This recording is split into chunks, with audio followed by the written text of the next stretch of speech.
ബിരിയാണി ഉണ്ടോ? നല്ല ദമ്മിട്ട ബിരിയാണി.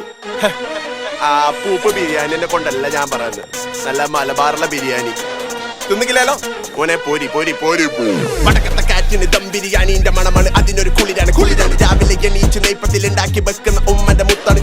ഒട്ടുപത്തിൽ അട്ടിപ്പത്തിൽ ഉന്നക്കായ മുട്ടമല, ഇതൊക്കെ എല്ലാവർക്കും ഇഷ്ടാണ് ഇഷ്ടാണ്. തെക്കല വടക്കിന്റെ മൂലക്കിലാണ്, തട്ടമിട്ട മുഞ്ചുള്ള ഹൂരിയുള്ള നാട്. ഇല്ലേലും മുഞ്ചിനൊട്ട് കുറവില്ല നാട്. വിശക്കുന്ന ഒരുത്തനും തിന്നാണ്ട് പോറ്, തിന്നിട്ട് പോകുമ്പോ ചിരിച്ചോണ്ട് പോട്. കുടിക്കാൻ കുലിക്കിട്ട് സർബത്ത് കൊടുക്ക്, കുടിക്കാൻ കുലിക്കിട്ട് സർബത്ത് കൊടുക്ക്, കുടിക്കാൻ കുലിക്കിട്ട് സർബത്ത് കൊടുക്ക്, കുടിക്കാൻ കുലിക്കിട്ട് സർബത്ത് കൊടുക്ക്. അതുമത്തിൻ തിരിച്ചം കണ്ണോ പോരി നീ കോഴിക്കോടേക്ക്, വളർത്തി തിന്നാൻ കയ്യോ പോരി നീ കണ്ണൂരേക്ക്. ഭൂമിയിലെ കുതിരത്ത് കണ്ണോ പോരി നീ മലപ്പുറത്തേക്ക്. മലബാറിന്റെ പോര് പറഞ്ഞാ തീരൂല ഇഞ്ഞിത് കേക്ക്.